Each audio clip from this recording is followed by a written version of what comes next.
प्रिय स्टूडेंट, आप सभी कैसे हैं। हम आशा करते हैं, उम्मीद करते हैं कि आप सभी स्वस्थ होंगे और मस्त होंगे, अच्छे से एग्ज़ाम की तैयारी कर रहे होंगे। प्रिय स्टूडेंट, आज की क्लास में हम आप सभी के लिए फिर से लेकर आ गए हैं क्लास 10 का बायोलॉजी चैप्टर नंबर 3 का, यानी परिवहन का। इस यानी पहला इसका लेक्चर हमने बता दिया है, पहला यानी क्लास हो चुका है इन चैप्टर का। आज दूसरा क्लास है, इसीलिए आप सभी से मेरा रिक्वेस्ट है कि कंटिन्यू बनाए रखने का प्रयास करिएगा। डेली इस क्लास को करने का आप प्रयास करिए और अटेम्प्ट करिए डेली, यानी डेली क्लास। अब थोड़ा सा क्लास में हम बढ़ोतरी कर रहे हैं, यानी डेली आपको लगभग 2 से 3 क्लास अपलोड होंगे। पहले जो है एक ही क्लास मिलते थे, लेकिन अब 3-3 क्लास आपको मिल जाएंगे। इसीलिए आप सभी से रिक्वेस्ट है, इस चैनल को सब्सक्राइब करके रख लीजिए ताकि आपको किसी प्रकार की दिक्कत या समस्या न हो। और साथ ही साथ हमारे यहाँ से PDF फ्री दिया जाता है बच्चों सबको, तो इसीलिए जो है ना आप सभी क्या करिएगा, यानी व्हाट्सअप नंबर एक स्क्रीन पर देख रहे होंगे, आप सभी जरूर इन व्हाट्सअप नंबर में जुड़ने का प्रयास कीजिएगा। उसके बाद जो है आप लोगों के एक ग्रुप में जोड़ दिया जाएगा। यहाँ पर मैसेज करिएगा इस व्हाट्सअप नंबर पे, आपको एक ग्रुप में जोड़ दिया जाएगा। उसके बाद से आपको PDF डेली जो कुछ भी अभी हम स्क्रीन पे चल रहा है, स्क्रीन पे लिख रहे हैं, इन सारा का PDF आपको प्रोवाइड किया जाएगा। या तो हमारे टेलीग्राम ग्रुप में जुड़ने का, नीचे में टेलीग्राम ग्रुप दिया गया, उनमें जुड़ने का प्रयास जरूर कीजिएगा। चलिए तो अगला क्लास को यहाँ पे स्टार्ट करते हैं हम आज की क्लास को बहुत ही एक बेहतरीन तरीका से। हम आशा करते हैं, उम्मीद करते हैं कि आप लोग हमारे बात को बहुत ही बढ़िया तरीका से समझ पाए होंगे।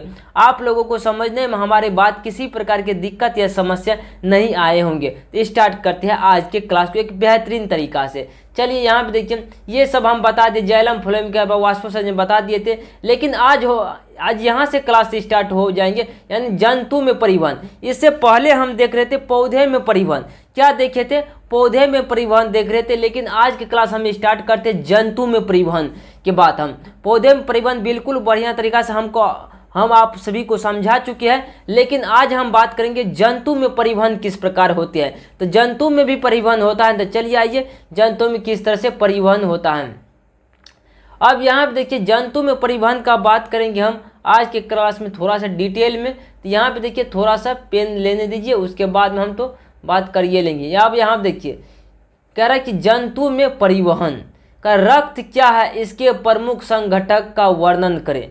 सबसे पहला नंबर क्वेश्चन जो कि VBI है, यानी कह रहा रक्त क्या है, कह रहा रक्त क्या है, कह रक्त क्या है, इसके प्रमुख घटक का वर्णन कीजिए। चलिए, तो कह रहा रक्त, उत्तर देखिए यहाँ से, रक्त एक प्रकार का तरल संयोजी ऊतक होता है। यानी रक्त क्या होता है? रक्त एक प्रकार का तरल संयोजी ऊतक होता है। रक्त जो है ना एक प्रकार का क्या होता है? संयोजी ऊतक होता है, जिसका रंग लाल हीमोग्लोबिन के कारण होता है। यानी रक्त में हीमोग्लोबिन पाया जाता है, जिसके कारण रक्त क्या होता है? लाल होता है। क्या होता है? लाल होता है। और साथ ही साथ रक्त जो होता है तरल रूप में होता है। किस रूप में होता है? तरल रूप में होता है। हीमोग्लोबिन के कारण ही रक्त लाल होता है। यहाँ देखिए, रक्त का pH मान 7.4 होता है। कितना होता है? रक्त का pH मान कितना होता है? 7.4 होता है। अर्थात इसकी प्राकृतिक क्षारीय होती है, यानी इसका जो यह होता है क्षारीय होता है। और यह एक रक्त को अध्ययन को हीमेटोलॉजी कहा जाता है, यानी रक्त के अध्ययन को हीमेटोलॉजी कहा जाता है। अब यहाँ देखिए, थोड़ा सा हम कुछ आपको अपने अंदाज में बताने का हम प्रयास करते हैं। सबसे पहले यहाँ देखिए, रक्त एक प्रकार का तरल संयोजी ऊतक होता है, जिसका रंग जो होता है लाल होता है। लाल क्यों होता है? आप जानते हैं कि रक्त में हीमोग्लोबिन की मात्रा होती है, जिसके कारण ही रक्त का लाल क्या होता है? रक्त का रंग जो होता है लाल होता है।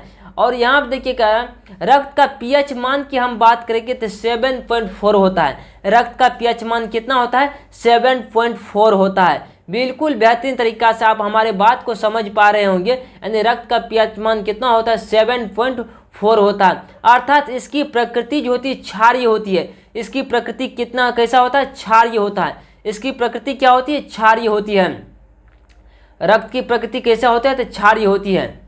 अब यहाँ पे देखने का प्रयास करें जरा सा बेहतरीन तरीका से करें। रक्त के प्रमुख संगठक निम्नलिखित है। रक्त के क्या है? प्रमुख संगठक जो है निम्नलिखित है। क्या आपको ऊपर का यानी देखिए ना, रक्त के इसके प्रमुख संगठक का वर्णन, यानी पहला जो हम यानी हेडलाइन को पढ़ाए हैं, क्या आपको समझ में आए? तो फिर से देखिए, का रक्त एक तरल यानी क्या संयोजी ऊतक होता है जिसका रंग लाल होता है हीमोग्लोबिन के कारण, और रक्त का पीएच मान 7.4 होता है, अर्थात इसकी प्रकृति जो होती है क्षारीय होती है।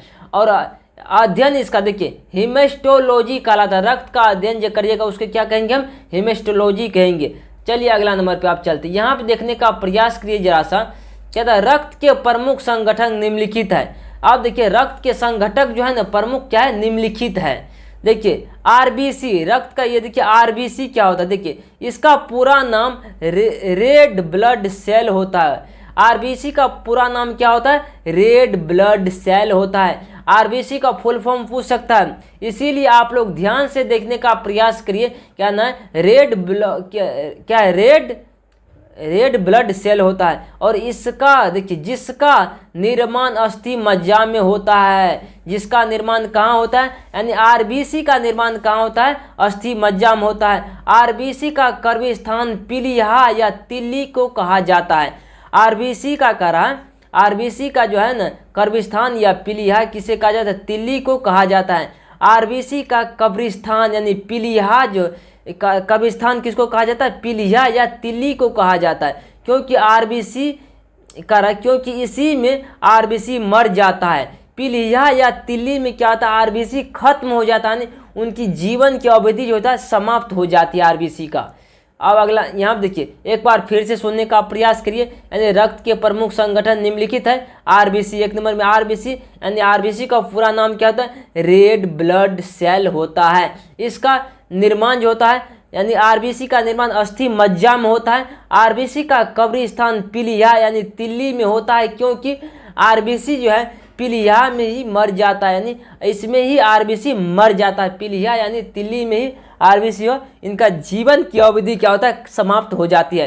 क्या आपको यह क्वेश्चन समझ में आया बेहतरीन तरीका से? अगला नंबर देखिए। अब यहाँ देखिए आरबीसी का जीवन काल 20 से 120 दिन का होता है। कितना दिन का होता है? 20 से लेकर के 120 दिन का होता है। यानी आरबीसी का हम बात करेंगे, आरबीसी का बात करेंगे तो 20 दिन से लेकर के 120 दिन का होता है। कितना दिन का होता है? 20 दिन से लेकर के 120 दिन का होता है। आरबीसी का जीवन काल कितना समय का होता है? ऑब्जेक्टिव में पूछेगा आपसे कि आरबीसी का जीवन काल कितना दिनों का होता है। ये जो होता है आरबीसी का जीवन काल जो होता है यानी 20 से 120 दिन का होता है। अब यहाँ देखिए इसमें केंद्रक नहीं पाए जाते हैं। आरबीसी में कहता है केंद्रक नहीं पाए जाते हैं, जिसके कारण डीएनए टेस्ट नहीं किया जाता है। आरबीसी के यानी डीएनए इसमें केंद्रक नहीं पाया जाता है, जिसके कारण इसका डीएनए टेस्ट नहीं किया जाता है। आरबीसी को एरिथ्रोसाइट भी कहा जाता है। एरिथ्रोसाइट, आरबीसी को क्या कहा जाता है? एरिथ्रोसाइट भी कहा जाता है। यहाँ देखिए इसका प्रमुख कार्य शरीर की कोशिका में ऑक्सीजन पहुंचाता है।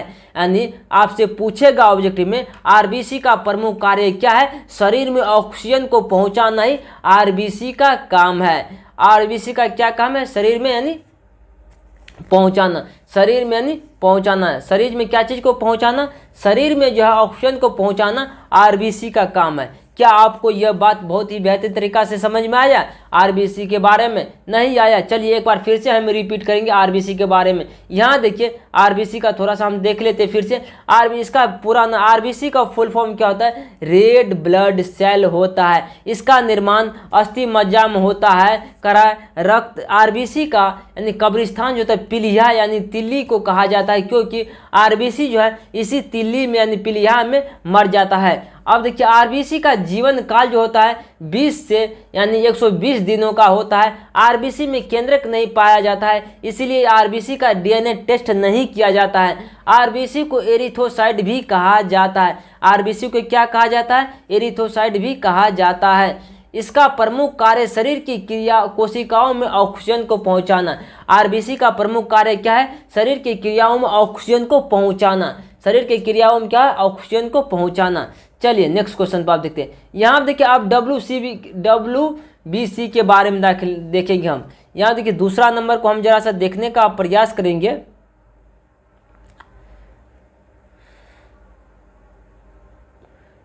यानी WBC इसका पूरा नाम वाइट ब्लड सेल होता है। इसका पूरा नाम क्या था? White blood. WBC का फुल फॉर्म क्या होता है? वाइट ब्लड सेल होता है। याद कर लीजिए क्या होता है? वाइट ब्लड सेल होता है। क्या होता है? वाइट ब्लड सेल होता है। देखिए यहाँ पर कह रहा है इसका निर्माण अस्थि मज्जा में होता है। कह रहा WBC का निर्माण किस में होता है? अस्थि मज्जा में होता है। कह रहा मृत्यु पीलिया में ही होता है। कह रहा मृत्यु जो कह रहा इसका अस्थि मज्जा में तो निर्माण होता है, निर्माण तो होता है अस्थि मज्जा में ही। कह जिसका निर्माण अस्थि मज्जा में होता है WBC का, और इसका मृत्यु पीलिया में होता है। इसका जीवन के काल 12 से यानी 20 दिन का होता है। WBC का जीवन काल कितना समय का होता है? 12 से 20 दिन का होता है। और यह देखिए यह शरीर को रोगाणु से सुरक्षा प्रदान करता है।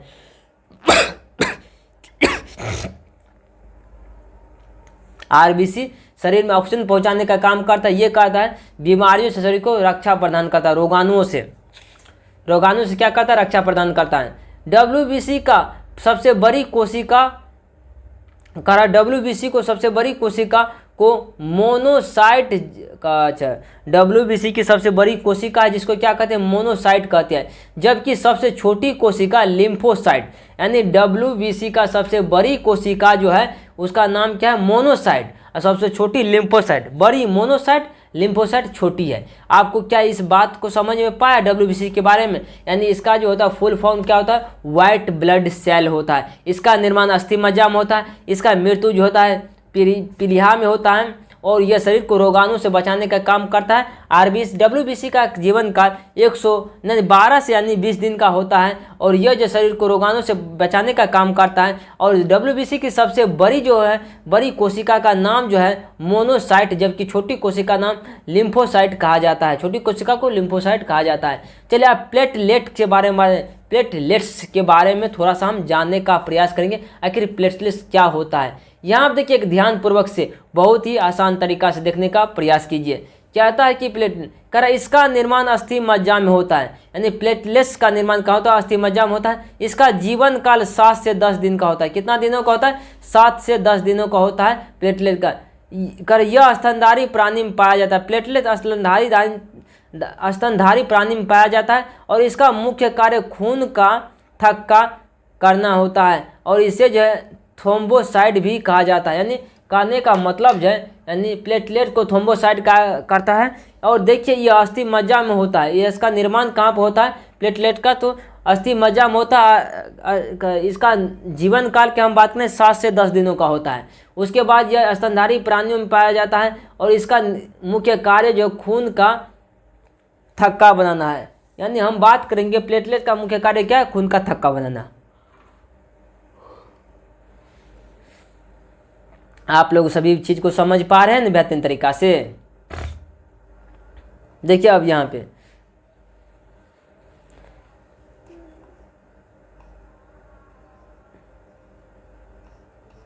थोड़ा सा देखते हैं कितना है। अच्छा ठीक है, इसीलिए थोड़ा सा इसको समझाने का हम प्रयास करेंगे। अभी इसको यहाँ देखने का हम प्रयास करेंगे। क्या रहा है?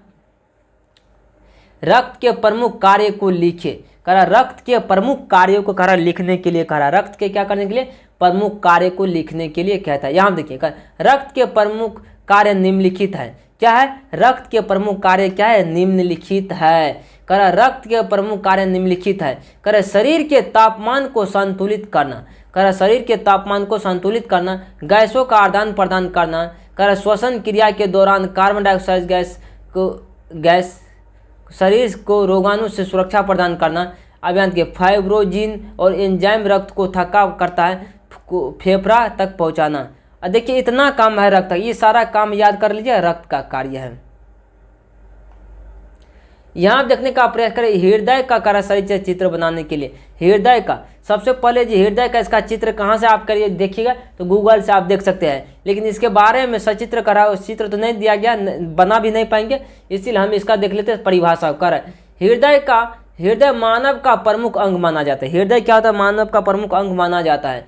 सभी अंगों से सबसे ज़्यादा व्यस्त होता है, सभी अंगों से सबसे बिजी होता है, यानी व्यस्त होता है।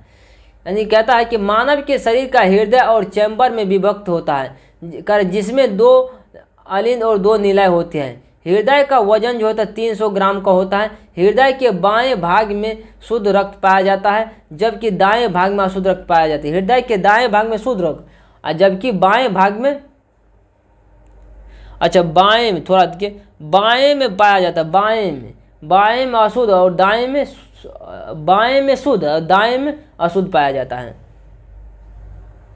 हृदय वक्ष गुहा के दोनों फेफड़ों के बीच स्थित होता है, जो एक दोहरी झिल्ली से घिरी होता है, जिससे हृदय वरण कहते हैं। दोहरी झिल्ली के बीच एक द्रव पाया जाता है, जिसे पेडियकल द्रव कहा जाता है। और रक्त परिसंचरण के लिए शरीर के अंदर पतली कणिकाएं पाई जाती है, जिसमें धमनी एवं शिरा कहा जाता है। धमनी में शुद्ध रक्त एवं शिरा में अशुद्ध रक्त पाया जाता है।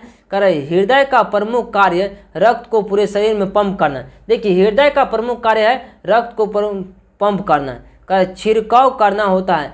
मानव का हृदय समान स्थिति में 1 मिनट में 70-72 बार क्या का धड़कता है। 70-72 बार क्या कहता है, धड़कता है। 70-72 बार धड़कता है, 70-72 बार धड़कता है। तो आप लोग इन क्वेश्चन को क्या एक बेहतरीन तरीका से आप लोग याद कर सकते हैं, जो कि हम आसान भाषा में आपको लिख दिए है। तो आप लोग से मिलते हैं हम कल के क्लास में। तो आज के लिए जय हिंद, जय भारत।